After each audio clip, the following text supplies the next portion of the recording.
Subscribe the channel and press the bell icon for latest updates. West Bengal state ইউনিভার্সিটিতে যারা পড়ছো philosophy honours নিয়ে তোমাদের অনেকেরই সেমিস্টার 1-এ ব্যাক আছে। এবার সেমিস্টার 1-এর একটা পেপার তোমাদের লজিক আছে, নিশ্চয়ই তোমরা জানো। তো সেই লজিক পেপারে কি কি আছে সেটা তোমরা নিশ্চয়ই দেখে নেবে। আর যদি কোশ্চেন পেপার তোমাদের কাছে না থাকে প্রিভিয়াস ইয়ারে, তাহলে তোমরা প্লে লিস্টে যাবে, প্লে লিস্টে গিয়ে সেখান থেকে তোমরা কোশ্চেন পেপার বার করে নেবে। তো এখানে তোমাদেরকে দেখো, যেহেতু তোমাদের বড় যেটা অ্যাটেন্ড করতে হবে 15 মার্কসের, সেটা তোমাদেরকে লজিক করতে হবে। এখন কি কি লজিক করতে হবে সেটা আমি তোমাদেরকে কোশ্চেন পেপার দিয়ে বুঝিয়ে দেবো যে কোনটা কোনটা অ্যাটেন্ড করতে হবে। তো এখন 5 মার্কসের যেগুলো রয়েছে, 5 মার্কসেরও কিছু তোমাকে নোটস পড়তে হবে। তো সেই নোটসগুলো তোমাদের যা নোটসগুলো পড়তে হবে, সেই নোটসগুলো তোমাদেরকে কোশ্চেনগুলো আমি তোমাদেরকে বলে দিচ্ছি। সেই কোশ্চেনগুলো যদি তোমরা পড়ো তাহলে তোমরা 5 মার্কসের খুব সহজেই কমন পেয়ে যাবে। এবং মিনিমাম আমি কিছু বলে দেবো, সেইগুলো যদি তোমরা করো, এত বড় হিউজ সিলেবাস না করলেও হবে, যাতে অন্তত তোমরা পাস করে যাও। তবে একটা জিনিস দেখো, যেহেতু তোমরা নিউ সিলেবাস যেহেতু এসেছে 2023-এ, তো তোমাদের আশা করা যায় যে তোমরা যদি এবছর একটু মোটামুটি লিখতে পারো, তাহলে তোমাদেরকে পাশ করিয়ে দেবে। সেই জন্য তোমরা খুব ভালো করে পরীক্ষা দেবে। আর যেহেতু তোমাদের কোনো কারণে এটাতে সাপ্লি এসছে, তো সাপ্লি যাতে ক্লিয়ার হয়ে যায় তার জন্য যেটুকু মিনিমাম তোমাদেরকে পড়তে হবে সেগুলো আমি দিয়েও দিচ্ছি। এবং তোমরা অনেক বই তোমাদের রয়েছে, সমীর কুমার চক্রবর্তীর বই কিনতে পারো, বা শুক্লা চক্রবর্তী আছে, ওনাদের বই যদি তোমরা কেনো তাহলে ওখান থেকে তোমরা সব নোটসগুলো পেয়ে যাবে। এবং আমি কিছু পিডিএফও দিয়ে দেবো, সেটা তোমরা খেয়াল রেখো, সঙ্গে থাকবে, তাহলে তোমরা দেখতে পাবে যে আজকে যেগুলো তোমাদেরকে বলে দিচ্ছি ইম্পর্টেন্ট কোশ্চেন, খুব শীঘ্রই সেগুলো তোমাদেরকে আমি পিডিএফ আকারে দিয়ে দেবো। এখন কি কি কোশ্চেন পড়তে হবে, যেমন ধরো তোমাদের মোটামুটি যদি তোমরা 2019, 20, 21, 22 চারটে সাল যদি দেখো, কোশ্চেন পেপার দেখে কভার করো, তাহলে তোমরা কিছু কিছু কোশ্চেন তোমরা পাবে। কিরকম পাবে? যেমন ধরো, বস্তুগত সমর্থতা ও যৌক্তিক সমর্থতার মধ্যে পার্থক্যগুলি লেখো।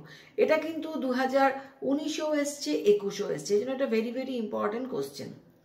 তারপরে ধরো একটা দিতে পারে যে সত্য সারণীর সাহায্যে নিচের বাক্যাকারগুলি শতসত্য শতমিথ্যা না আপতিক। তো শতসত্য শতমিথ্যা আপতিক এর উপরে কিন্তু একটা ক্লাস আমার দেওয়া আছে, সেই লিঙ্কটা আমি ডেসক্রিপশনে দিয়ে দেবো। তোমরা সেইটা দেখে শুধু ওইগুলো করে নেবে, তাহলে কি হবে, তোমাদের একটা 5 মার্কস নিয়ে কোনো অসুবিধা থাকবে না। নেক্সট দেখো রয়েছে, শুধুমাত্র আই এবং ও বচনেরই অস্তিত্বমূলক তাৎপর্য আছে স্বীকার করলে প্রথাগত বিরোধ চতুষ্কোণে কতটুকু অবশিষ্ট থাকবে, ব্যাখ্যা করো। পরোক্ষ প্রমাণ পদ্ধতির সাহায্যে দেখাও যে নিম্নলিখিত বাক্যটি শতসত্য। আচ্ছা, এখানে পরোক্ষ প্রমাণটা কি? অনেকে হয়তো বাংলার সাথে পরিচিত নাও থাকতে পারো। পরোক্ষ প্রমাণ হচ্ছে আইপি, ইনডিরেক্ট প্রুফ, যেটাকে বাংলায় বলা হচ্ছে পরোক্ষ প্রমাণ।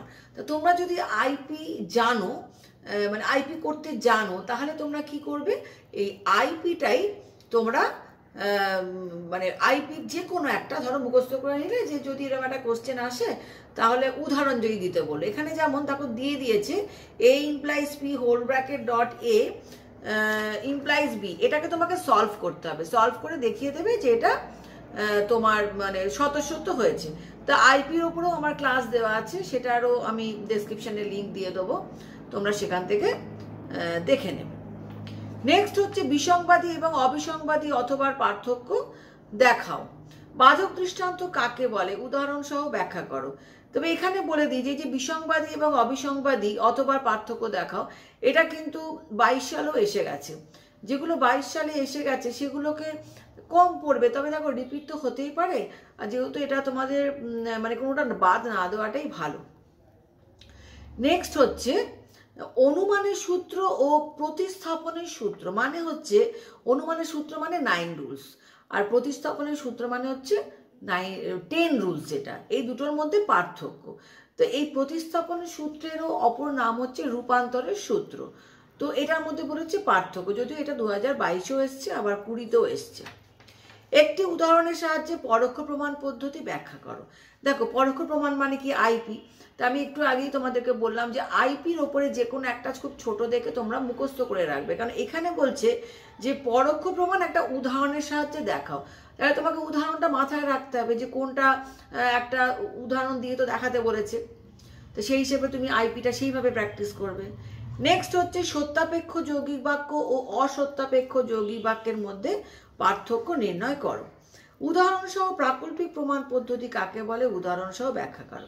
এইখানে প্রাকল্পিক প্রমাণ পদ্ধতি মানে কি, সিপি, কন্ডিশনাল প্রুফ। তাহলে বলছে উদাহরণ সহ। তাহলে সিপি যখন তুমি লিখছো যে কাকে বলে, লেখার পরেও তোমাকে মনে মনে একটা উদাহরণ রেডি রাখতে হবে, সেই উদাহরণটা মুখস্থ করে ফেলতে হবে যে যদি এরকম কোশ্চেন আসে, কারণ আসার চান্স আছে। 2020 সালের পরে এটা 21-22-এ আসেনি, কাজে এই কোশ্চেনটা আসতে পারে। সিপির একটা যে কোনো একটা ছোট দেখে সিপি এরকম দেখবে, আমার চ্যানেলেও করা আছে, ডেসক্রিপশনে তোমরা দেখে নিতে পারো। তো সেখান থেকে তোমরা করে নেবে, ওখানে গিয়ে করে তোমরা মাথায় রাখবে যে একটা নিয়ম পুরোপুরি করে আমি এটা মুখস্থ রাখবো। নেক্সট বলছে প্রাকল্পিক প্রমাণ পদ্ধতি কাকে বলে, উদাহরণসহ ব্যাখ্যা করো। এটাও দেখো আবার এসছে, মানে পরপর দুটো সালেই এসছে। সত্য সাক্ষী পদ্ধতি কি একটি পরোক্ষ প্রমাণ পদ্ধতি, এটি কি একটি পরোক্ষ প্রমাণ পদ্ধতি, তোমার উত্তরের সপক্ষে যুক্তি দাও। এক্সপোর্টেশনের সূত্রটি কিভাবে প্রাকল্পিক প্রমাণ বিধিকে বৈধ করে। পরোক্ষ প্রমাণ পদ্ধতির সাহায্যে প্রমাণ করো যে নিম্নলিখিত বাক্যটি সদস্যত। এই কোশ্চেনটা কিন্তু বারবার আসছে, 2022 সালেও এসছে, 2019-এ এসছে, অনেকগুলো সালেই কিন্তু এসছে। কাজেই করে রাখাই ভালো, কেননা হয়তো অন্য উদাহরণ দিয়ে তোমাকে এটা করতে দিল। তো এই হচ্ছে তোমাদের 5 নম্বরের এই কোশ্চেনগুলো। তার মধ্যে কিছু লজিক যেহেতু করতে হবে, বিশেষ করে একটা জিনিস আমরা পরিষ্কার হয়ে গেলাম যে সিপি এবং আইপি এই দুটো কিন্তু করতেই হবে। এই দুটো না করলে তোমার যদি কোশ্চেন আসে যে একটা উদাহরণ দিয়ে বলে দিল যে এটা করো, তাহলে তো করতে পারছো, কিন্তু যদি বলে উদাহরণ দিয়ে দেখাও, তখন তোমাকে মনের মধ্যে একটা উদাহরণ রাখতে হবে যেটা তুমি মুখস্থ করে রাখবে, যেটা ওখানে লিখবে। তাহলে বলে দিলাম যে 5 মার্কসের কি কি কোশ্চেন তোমরা পড়বে। আর 15 মার্কসের কোনো কোশ্চেন নেই, তোমাকে লজিক করতে হবে। তবে হিউজ সিলেবাস, যেটা অত লজিক করার দরকার নেই। মিনিমাম কোনটুকু লজিক করলে তোমরা কমন পেয়ে যাবে, সেটা আমি একটা কোশ্চেন পেপার দেখে তোমাদেরকে বলে দিচ্ছি। আর 2 মার্কসের কিছু কোশ্চেন থাকবে, সেখানেও অনেক লজিক থাকবে। সেগুলো যদি তোমাদের আজকে এই ক্লাসটা ভালো লাগে তাহলে জানাবে, আমি 2 মার্কসেরগুলো তাহলে একটা দিন যদি সময় করে উঠতে পারি তাহলে করে দেবো। তাহলে আজকে আমি 5 মার্কস এবং 15 মার্কসের তোমাদের কি কি কোশ্চেন আসবে সেইগুলো আমি তোমাদেরকে বলে দিলাম। তো তোমরা চেষ্টা করবে খুব ভালো করে পরীক্ষা দিতে, আর প্রত্যেকে খুব ভালো করে পড়বে, যাতে এবছর আর কোনো অবস্থাতেই কেউ সাপ্লি না পাও, খুব ভালোই ভালোই হাসতে হাসতে পাশ করে যাও। তাহলে এখন আমি তোমাদেরকে দেখিয়ে দিই যে 15 মার্কসে করতে গেলে কি কি লজিক, মিনিমাম কি কি লজিক করতে হবে। অত লজিক করার দরকার নেই, জাস্ট পাস মার্কটুকু উঠে যাবে সেই চেষ্টাই করো, যেহেতু সাপ্লি আছে।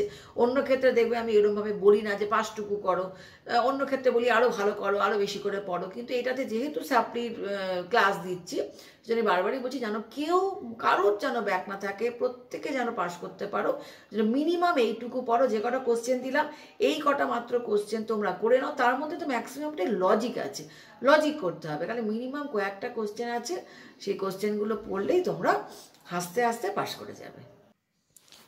5 মার্কসের যে কোশ্চেনগুলোকে পড়া দরকার, যেগুলো নিয়ে আলোচনা করলাম, সেগুলো দেখে নাও।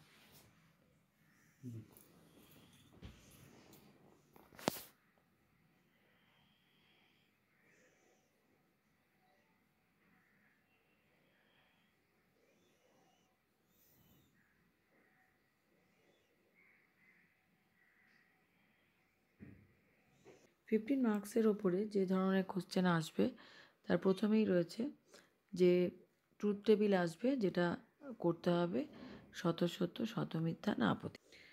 এছাড়াও যেটা দিয়েছে সেটা হচ্ছে ভ্যালিডিটি এবং ইনভ্যালিডিটি। তাহলে তুমি যদি ট্রুথ টেবিলটা খুব ভালো করে তৈরি করো, তাহলে শত সত্য, শত মিথ্যা থেকে কমন পাচ্ছ, প্লাস ভ্যালিড ইনভ্যালিড থেকে কমন পাচ্ছ। তাহলে 15 মার্কসের একটা কমন পেয়ে যাচ্ছ শুধু ট্রুথ টেবিল করলে। 4 নম্বর দরকার নেই, ট্রুথ ট্রি আছে, ইচ্ছা হলে নাও করতে পারো।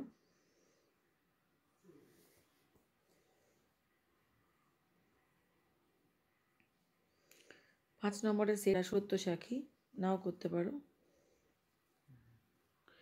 6 নম্বরে দেখো যেটা করতে দিয়েছে, 6 নম্বরে তোমাদের রয়েছে, 6 নম্বরে রয়েছে কিন্তু 19 রুলস, এবং এখানে ব্র্যাকেটে লিখেই দিয়েছে যে সিপি বা আইপি ইউজ করে করা যাবে না। তাহলে এখানে 19 রুলস যদি তুমি করে যাও তাহলে 19 রুলস একটা কমন পেয়ে যাবে। এখানে 19 রুলস যেগুলো আছে সেগুলো করলে এর সাথে দিয়েছে কন্ডিশনাল প্রুফ। 7 নম্বর কোশ্চেনে দিয়েছে কন্ডিশনাল প্রুফ করতে হবে, ইনডিরেক্ট প্রুফ মানে আইপি করতে হবে, এবং ইনভ্যালিডিটি। তাহলে কি দাঁড়ালো? 19 rules, CP, IP, ইনভ্যালিডিটি, truth table, এইটুকু যদি করো তাহলে তুমি দুটো 15 মার্কসের অ্যাটেন্ড করতে পারবে।